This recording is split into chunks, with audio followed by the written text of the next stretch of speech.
and welcome to Raw Chatter. I am your host speaking, Vicky Midwood, integrative health, nutrition, lifestyle coach, and the human health optimizer, as well as the addiction eliminator. Yes, all of those titles. Why? Because they kind of encompass everything that I do.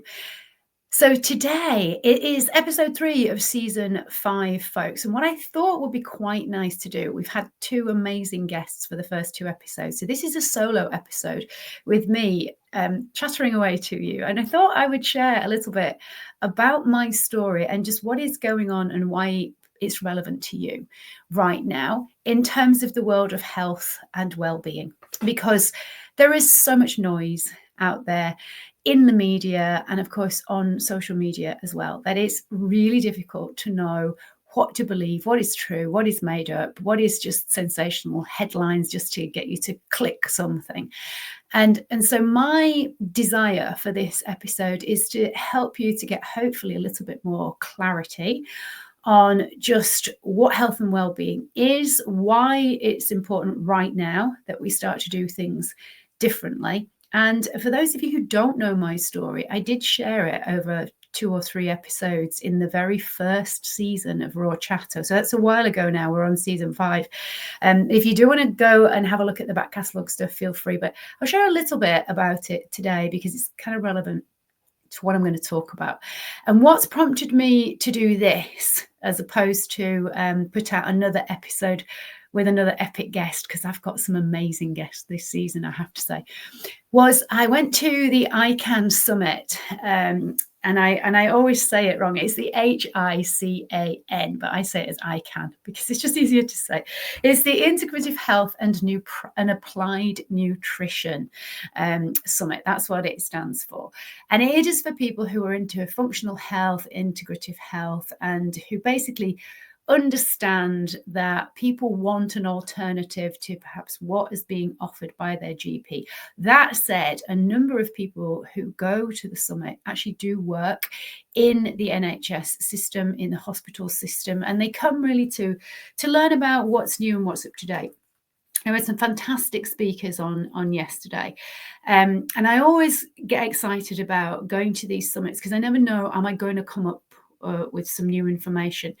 Now, I didn't learn anything that was new to me, but that's usually the story with these summits. And I'm not saying that to be big-headed, but because I make it my business to be on top of current research on what is going on in the world of wellness, health and well-being, just what is the latest, any kind of researches that are being done, any studies that are being done, what is the latest news, what is being published, what is being talked about. And I'm very fortunate that because of my own health issues, I sought out a health coach who was functional medicine trained and has also gone down the road, as have I, because he was an inspiration to me, to look at Ayurveda and all different kinds of modalities that have been around for centuries. And so he talks about what the new research is. He's very good at sharing stuff and all kinds of research papers and just whatever's going on. We're also really fortunate now that there are a ton of podcasts, and there are more podcasts being made week on week that often it's hard to keep up. But when you look at the topics that I'm interested in, it tends to be people who have been around for a number of years, who are talking about the stuff that I'm talking about. So people like Dr. Mark Hyman, people like Mark Sissons, people like Dr. Robert Lustig, people like Dr. Andrew Huberman, and people like Dr. Peter Levine and Chris Palmer, neuroscientists. All of these people are talking about the fact that our environment, how we are sleeping, what we are eating, what we are nourishing our minds with, so what we are watching, what we are reading, who we are listening to, all of that stuff is having an effect. The environment is massive. And obviously what we are putting on our bodies in terms of products, what we are using in our homes in terms of chemicals, what our carpets and what our furnishings are made of, all of this stuff that we didn't necessarily realize was giving off gases and toxins and we've been around it now for a number of years, we're recognizing that all of this stuff contributes to our current health crisis. And one thing that I really try to hammer home to any of my clients, and a lot of them struggle with it because they have been brainwashed literally by the medical system, the health professionals, their parents, that if you've got an illness, there is one cause and therefore one solution. And that is total rubbish. Multiple things are going to cause us to have issues. And when we're looking at issues that we tend to go to the GP with, we're talking about symptoms. The actual root cause, the actual issue has been bubbling under the surface, often for the majority of people, for years, often decades, before any of the symptoms show through. And this is the case with products that we put on our skin, chemicals that we're breathing in, the cookware that we use. All of the stuff that's in our home that we didn't necessarily realize were potentially causing our endocrine system, our hormones to be disrupted, our immune function to not function quite as well as it could. And also now we have to take into account what we do understand about the SARS-2 COVID virus and the subsequent vaccine that was offered. So yesterday, there was a fantastic talk about sleep and just how that affects our bodies in terms of how we function, how we feel, how the brain works. But specifically, we were looking at the effects of light, dim light, so not massive bright light. You may have read a lot of sensationalized, fear-mongering headlines about the damage of looking at computers and your phone and stuff later at night. But when looked at the slides and the research that's been done, that's kind of quite low on the spectrum of what we potentially are looking at that disrupts our sleep and therefore how we feel the next day. But what we've got to know is that even those things will have an effect over time, and it's more significant than we think. So working with our body's circadian rhythm, and every single organ has its own circadian rhythm. And so what this research was showing is how did dim light in the evenings affect each organ individually, as well as the human being, the person, us as a whole, in terms of how we felt, how we thought, our quality of sleep, our duration of sleep, the amount of REM sleep that we got, the amount of deep REM sleep that we got. So it's fascinating. And this is the stuff that some of us are already aware of. I certainly was. But seeing the data, seeing the stats is what excites me, because this stuff is not hidden. And this is what I want to share. Everything that I share is not a secret. It's just the majority of people don't, A, know where to find it, or B, know which sources to trust, or C, understand what actually the information is really telling them. And that's very fortunate that my brain looks into this stuff and I enjoy working it all out and understanding how it all fits together. And because of that, that is what has allowed me to create my program, my Infinite Freedom programs. And there's 3 different options on that actually help people to let go, not of what we class as addictions, but are actually the symptoms. So the use of alcohol, the use of food, the use of gambling, turning to shopping or turning to drugs or smoking, right? Those are symptoms of underlying hidden addictions. And those hidden addictions are brought upon by usually what has gone on in our past, in our programming. We're like little computers or big computers that have been malprogrammed.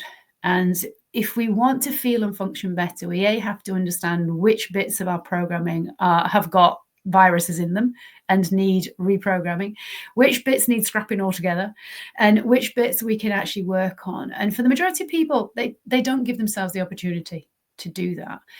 But that's what I help them to do if they actually want to get free of the symptoms that they know are causing problems. So when we turn to alcohol, it's not because that is the problem. It's not because we're lacking in alcohol. It's because we're seeking a solution. We want to change how we feel. We want to be able to relax perhaps, or to sleep because our brain won't quieten down. And so what I do is help people to realize that the alcohol and the food and the drugs, even though that doesn't feel like it's not the big problem, it actually isn't. We need to go deeper.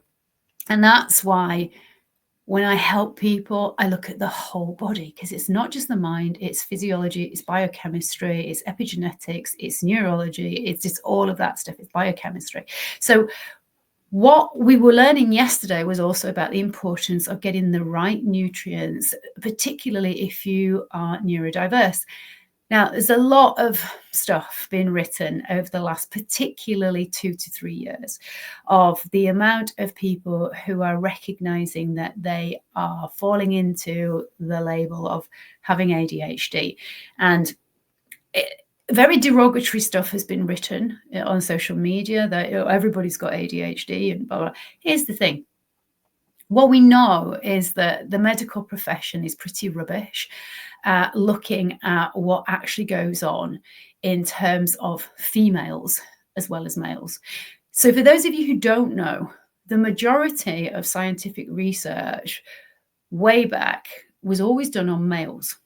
Right? It was never looked at in terms of females, which is why a lot of the menopause symptoms and how our cycles affect how females function at different times of the month and how that affects how their brain works and their mood and their endocrine system and everything else.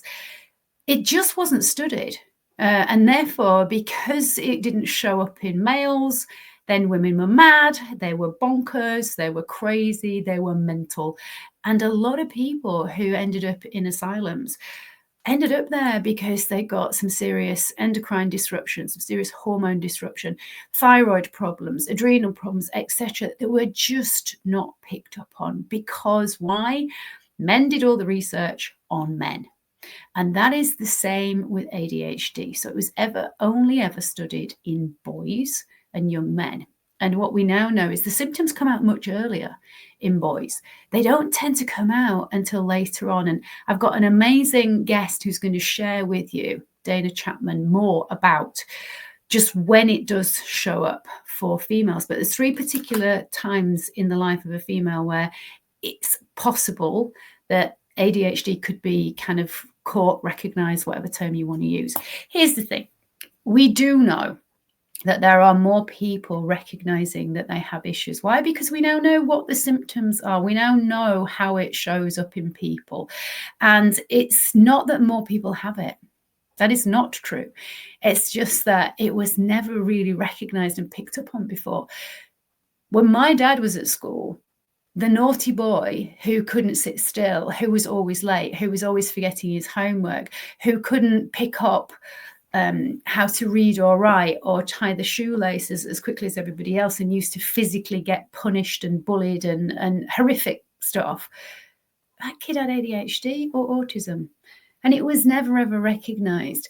And so there's people who have had loads of childhood trauma with horrific school experiences, told they were stupid and thick and all of that kind of stuff, but they weren't. They had a brain that was working differently, and we just didn't recognize it. So now we are.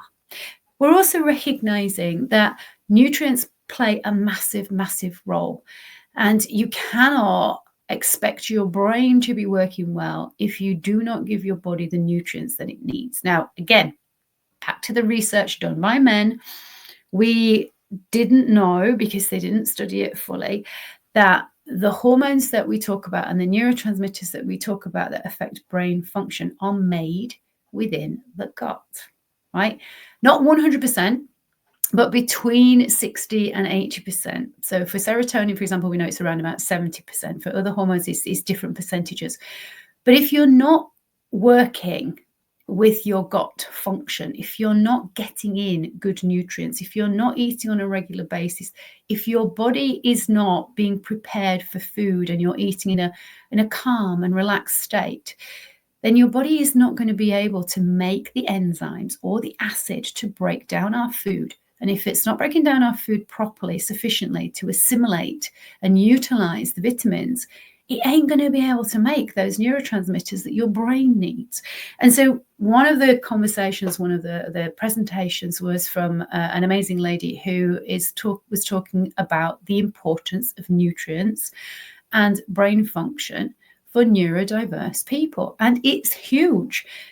Now, if anybody has got any issues with neurodiverse brain, you'll know that some of you, particularly if you're on the autism spectrum, really have problems with certain foods. It's often you'll only eat 2 or 3 things because they're safe, or it's a texture thing, or it's a specific taste thing.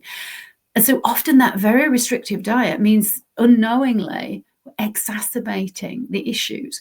So there are ways that we can help people with autism and with ADHD to actually start to get the nutrients that they really do need to be able to feed and feel and function better.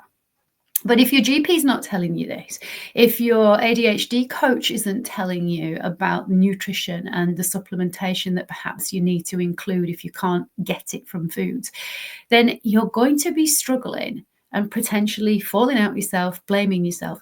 And that falling out with yourself, the criticism, the self-blame, if you have got ADHD, that's part of this rejection, sensitivity, dysphoria that many suffer from. And that is the voice in your head that is telling you that you are worthless, that you are not good enough, that you need to try harder because everybody's better than you, doing more than you, understand stuff better than you, etc.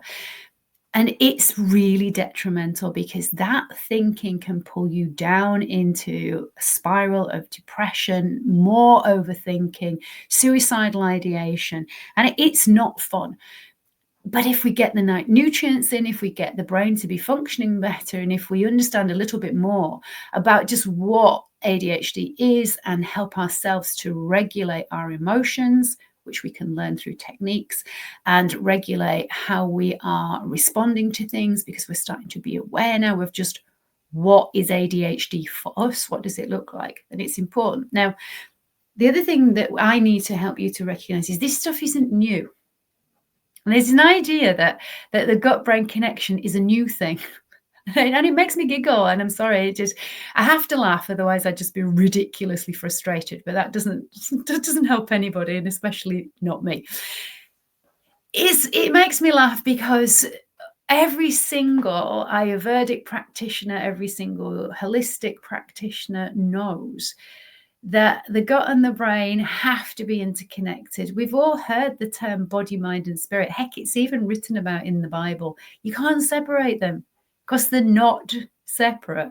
And yet our medical profession has led us to believe that they are. Why? Because it's an easy way to teach and to help people to understand the body. Let's separate it into different organs and to different systems, and then help you to understand each system separately.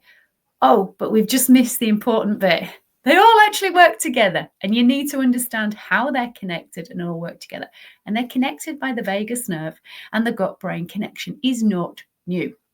Leaky gut, leaky brain. What we know is that Alzheimer's, dementia, and all of that stuff is absolutely linked to our current poor quality of nutrients and diets, thanks to our poor quality of soil, to over farming and trying to force and hybridize crops and make things grow out of season. All of this stuff is disrupting how we humans function. Now, I know this stuff, and I've known it for years. Why?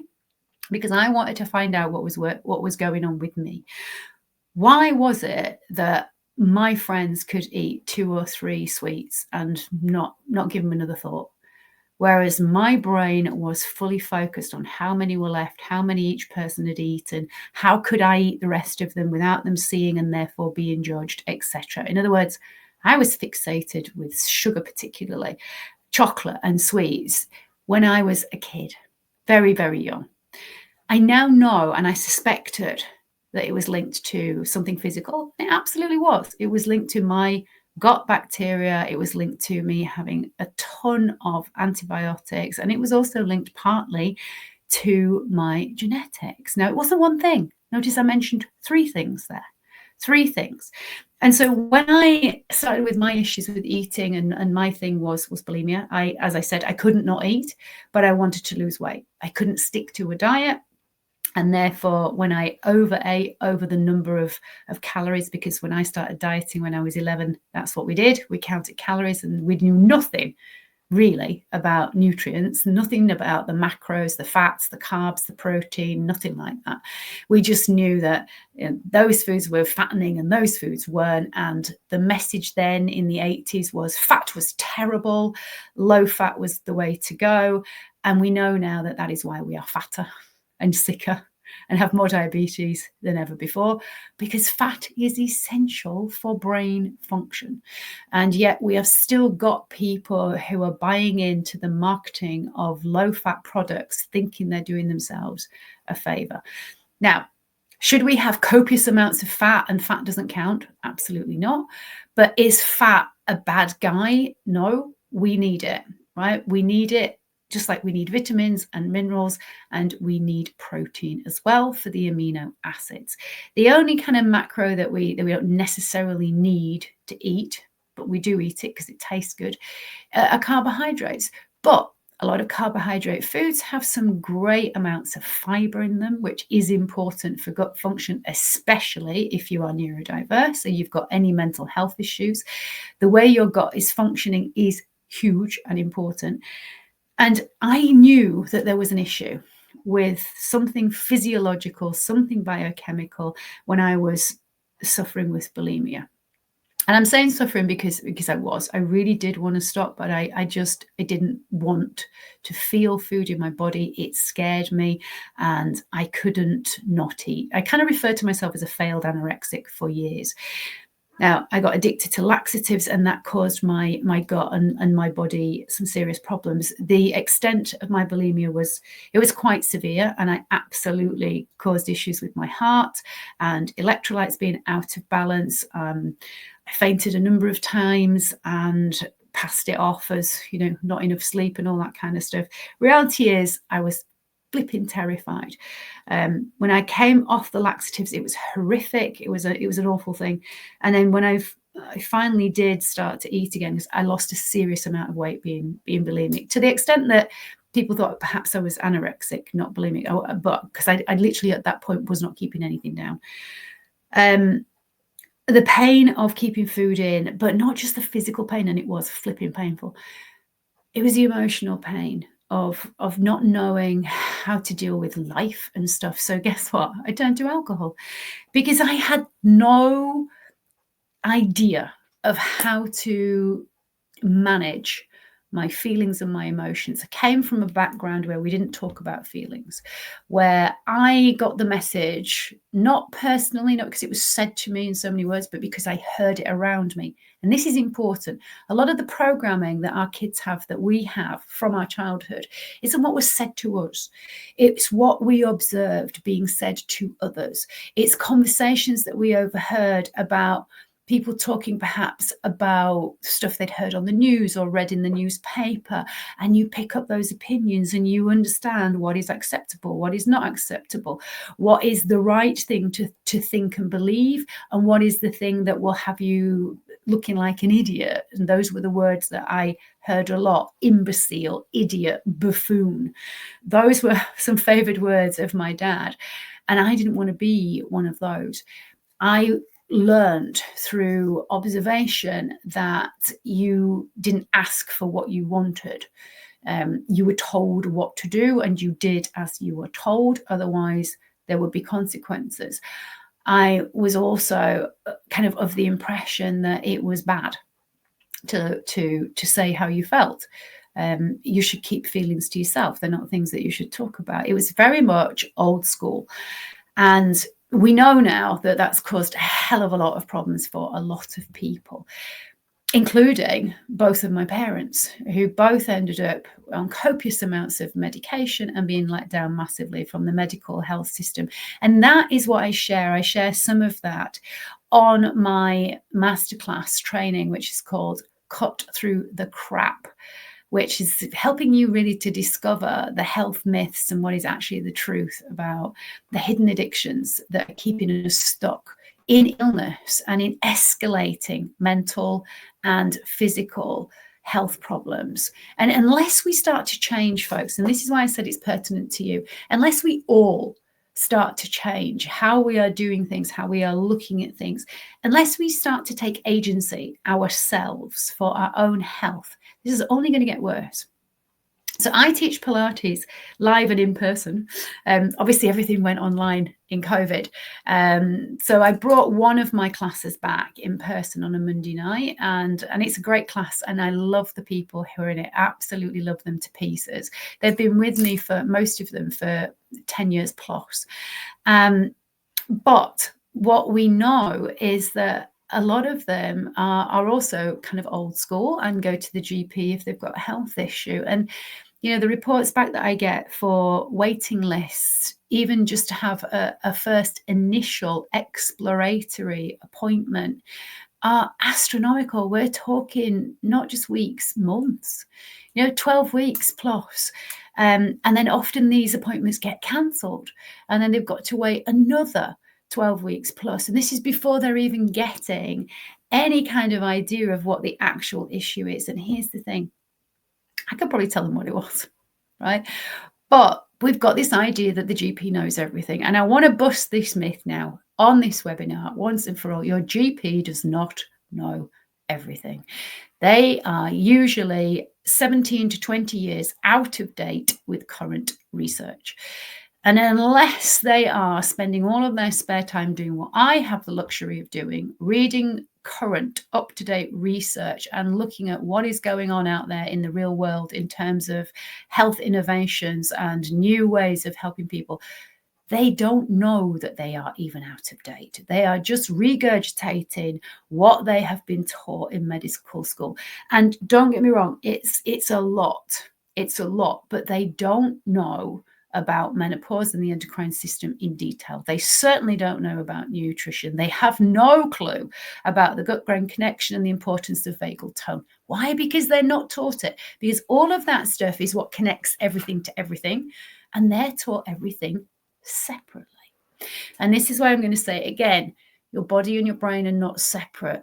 Your brain is inside your head. Look in the mirror. Your head is attached to your body. It is not separate. So why on earth are we still treating mental health and physical health separately? This is, again, the stuff that I bust in my masterclasses and that I go through with my clients so they start to understand. It's a whole body thing. Health is a whole body thing. And you can be in charge of your thinking and your perception of the meaning of things and your interpretation of what you've experienced. And you can feel a certain way, or you can change that. You can change that with some help from somebody like me, and you can then feel and function in a different way. And it's not that hard, and it doesn't have to take that long. So when we were looking at the conversations that we were having yesterday around brain function and around sleep and around this whole idea, we can reverse type 2 diabetes. Well, there was a great guy who was on there, who I follow on LinkedIn. And yeah, this is not new. We've known this for decades, right? Dr. Michael Mosley was doing it. Bless, he's no longer with us, who I met a couple of times. Really nice guy, exactly as he comes across on the TV, just exactly the same. And multiple others. Dr. Mark Hyman was talking about this for decades. Robert Lustig. These people have been talking about it for at least 20 years, as have I. Believe it or not quite 20 years for me, around about 16 though. Because we know that body creates glucose from the foods that we eat. And if we are eating foods that turn into glucose in the blink of an eye, of course we're going to get multiple glucose spikes in a day. If we are stressed out to hell and our cortisol and our adrenaline levels are rising, we're again going to get these blood glucose spikes, because you should be running away or standing up and fighting, but you're not. You're sat in traffic or getting frustrated over an email. But the response in the body is still the same. And so the biggest thing is that people are disconnected from their body. They just don't know how it works. Right. And I'm not saying that you need to know the ins and outs of it, but you do need to know enough to look after your own health. And it's not complicated. The last lecture was fascinating. Again, I'm very fortunate. I have an amazing health coach who's been in my world for a long time and helped me get through how to manage my Hashimoto's diagnosis when I first got it without going, oh my God, what does that mean? Without medication. And then obviously subsequently post-heart attack, I asked his advice on certain things.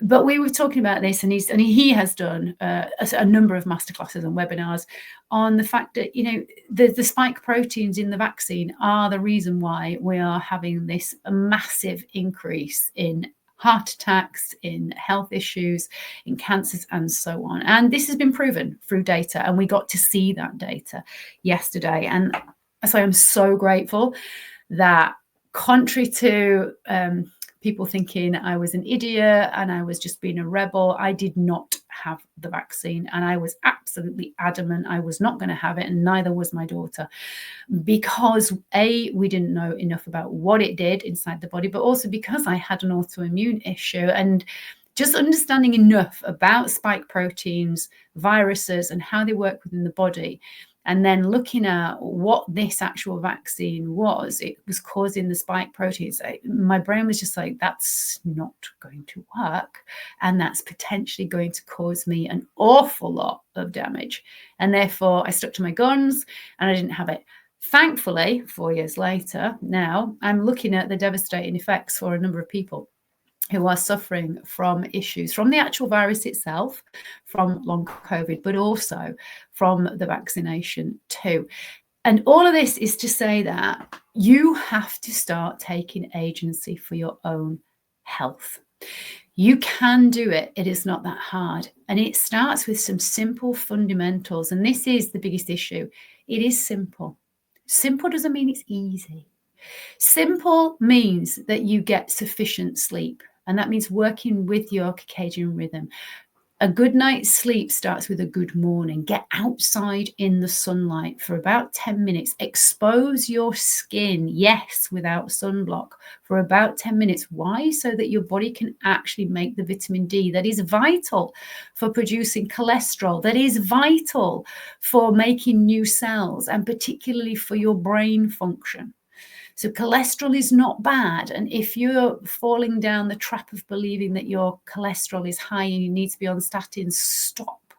For those of you who don't know, they changed the numbers for cholesterol, right? They used to be higher than they are now. And they realized if they drop the numbers, oh, look, we'll tell you it needs to be this instead of that. Now we can get a load of you on medication. Yes, that is absolutely how it works. The same with blood pressure. Used to be higher, and we said, you know, we'll just drop it by these numbers and then tell people, oh, they're not in normal now, so let's put you on blood pressure medication. Truth may be hard for some people to handle, but that is the truth. And we've got the papers and we've got everything. Nothing's hiding, by the way. Google it. You can find out. Everything I'm sharing with you is the absolute truth. You've been hoodwinked, you've been lied to. And I'm here to say, and not just me, millions of functional practitioners, millions of integrative health people, loads of people now on podcasts are all shouting it from the rooftops. You have been lied to. You've been led a merry dance, because there is money to be made from you staying ill and getting sicker. Let that sink in.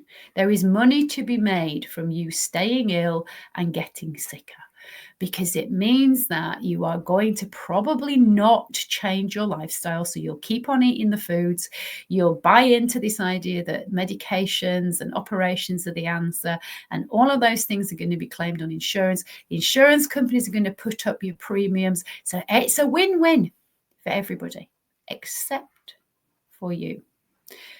So I'm inviting you to get wise to what you need to do to take care of your health on a fundamental, physiological, emotional, spiritual, mental level.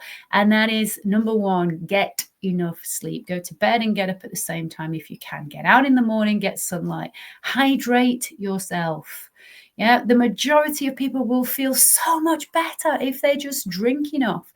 Make sure that you put some electrolytes in your water, because we want the water to actually get into the cells, into the brain cells as well as the body, so that you're not upping your water intake and just peeing it away.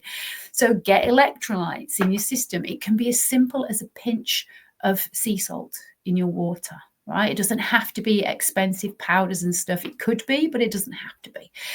Get enough nutrient dense food in your body. What do I mean by nutrient dense food? I mean foods that are not full of crap. I mean foods that look like they were picked, pretty much they look the same, or they were caught, pretty much look the same. So I'm talking about fruits and vegetables that have their skin on, that are whole, that have not been deep fried or battered or messed about with. I'm looking at things like lean meats and fish that is au naturel, as it came from the animal or came from the water. Simple stuff. Yes, you may need to up your cooking skills. Well, guess what? We've got the internet. We've got Pinterest. We've got so many channels now where you can get recipes. We've even got companies who will supply you with whole natural foods and recipes. And all you need to do is just literally follow the step-by-step plan. So even if you're not a very good cook now, you can learn to be. And yeah, it is actually cheaper for a lot of people to get these delivered to your door boxes of food a week than it is to go to the supermarket. And I'll tell you why. How many times do you buy impromptu stuff because it's on special offer when you go to the supermarket? Yeah, so many people do. So how many things do you come away with that wasn't on your list? And if you don't even go with a list, chances are you spend a lot more money on food, and chances are you also throw some of it away. But when you do it through these online services that deliver to your door, that's not going to happen. So again, think about what's possible for you. Think about what's sensible. Move your body. We were not designed to sit for 7, 8, 9, 10, 11, 12 hours a day. We just weren't. So get up and move more. 10,000 steps is a myth. It's a number that somebody came up with. It was a response to a specific thing that people grabbed a hold of and said, oh, this is the number everybody needs to aim for. No, it's not. Okay. But what we do know is that somewhere between around about 6,000 to 8,000 steps in a day is pretty beneficial for the majority of people. Weight train. Overload your body, folks. We need to be strong. The more lean muscle you have, the longer you are likely to live illness-free and injury-free. It's simple. Did I say it was easy? No, that's why people work with people like me. Somebody who can help you to make it easier to implement this stuff within your lifestyle. But none of it's complicated, right? Fresh air, outside, nature. Your body can relax. It feels good. How many of you have been out in the woods and in the trees and just noticed how much better you feel? Like we all do. How many of you go on holiday with the sun and the sea and the sand and nature all around you and you feel great? Yeah, we do. Okay. Nature is there to nurture. So get out in nature, but also move your body more at home. So if you are working from home, set your alarm. Get your ass up every hour if you can. Utilize your stairs. You can do exercises on the stairs really easily. You can wait in the kitchen and do lunges and press-ups on your kitchen counter. You can keep your body moving in simple ways. And yes, just 30 seconds or a minute is going to be beneficial because that adds up throughout the day, throughout the week, throughout the month, throughout the year.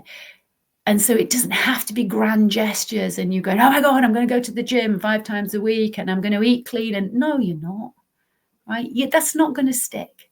You'll end up binging, you'll end up throwing in the towel, and you probably end up putting in even more weight if that was your goal, to lose weight, or feeling more out of control, both of which not beneficial. And the other thing is to be aware of your thinking. Just start to be aware. The majority of people don't even know what they're thinking. And therefore, they're not aware of what it is that triggers them to feel a certain way. Some people are more in tune with their feelings, and they're not quite sure what is it that's triggered that uncomfortable sensation. Look at what's happening around me. How am I interpreting it? What is the story I'm telling myself in my head? This stuff is possible. And the easiest way, use a journal or a diary. Write it down. Have a conversation with a friend. All of this stuff is doable. But I'm here basically to say, guys, Stop falling for the marketing of crap food. Stop falling for the idea that there is one pill for an ill. And if you want to know more about this, then jump on to my masterclass, Cut Through the Crap, and I will help you to basically sort out the myths from the truth and understand what are the hidden addictions behind you staying stuck, doing the stuff that's not actually making you feel good, because you can do it and it isn't as hard as you think if you take the right steps in the right order for you. I did. I got over my alcohol issues. When I put alcohol down, my eating issues came back because I'd never really dealt with them. I went back to over-exercising because I'd got this silly mindset that said, I'm a fitness instructor, I'm a personal trainer, I have to look a certain way, I have to be a certain size. Rubbish. I ended up with a heart attack. I've ended up with autoimmune issues because of the stress that I put myself under and the way that I treated my body, combined with the thoughts that I was thinking, the bunkum, the bullshit, the stinking thinking, which is how I refer to it. All of that, I recognized I needed to overcome. It wasn't just dealing with my eating issue. It wasn't just dealing with my alcohol issue. It was physical, it was biochemical, it was emotional, it was psychological, it was neurophysical.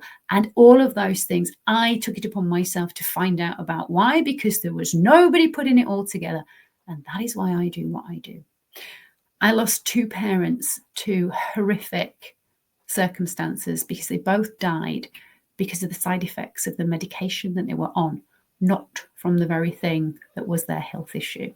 And that is a story for billions. My parents are not special on that. But I saw it and I couldn't do anything about it. Why? Because my parents were of the old school that the doctor knows best. And I'm here to tell you loud and clear, your doctor does not know best.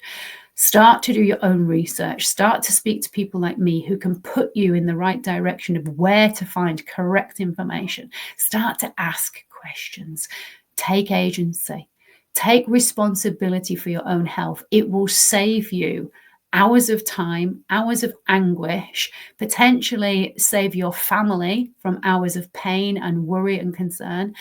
And hopefully we can all then begin to create a healthier, happier society where our kids are no longer having anxiety attacks and are not getting addicted to food and to computers and to phones and getting more and more diagnosis of suicidation in young ones, because we need to make some changes and we can't hang about waiting for other people to do it for us. It's not going to happen. It's up to us. And I'm here to help you. So if you do want to find out how you can work with me and what I offer help for businesses with my Human Health Accelerator program. I also help individuals. The majority of the people I work with tend to be business owners because they tend to be stressed and use things like food and drink to cope with stress and their workload. But that's not the whole story. I work with men and women. If you have gut issues, autoimmune issues, if you're concerned about the fact that you are on a lot of medication and you're not feeling any better, then let's have a conversation. The details are in the description. They are in the show notes if you're listening to this. And if you do want to jump on the masterclass, there's a link there for you to jump on that as well. And I want to say thank you for listening. If you have made it this far, listening to me rambling on, thank you so much. If you have liked what you've heard, hit that subscribe button. As I say, I've got some cracking episodes coming up with some really good people talking about ADHD and nutrition and exercise and other things that I'm not going to let on. But it's a cracking series is this one. And I hope you have got something from this. If you haven't, but you know somebody who may benefit from it, then please do pass on the link, because the more people I can get to listen to this, the more people I can help actually take ownership of their own health, then the more I can actually do what I believe I've been put on this planet to do. Help you, help yourself to feel and look flipping fantastic. Have a great day.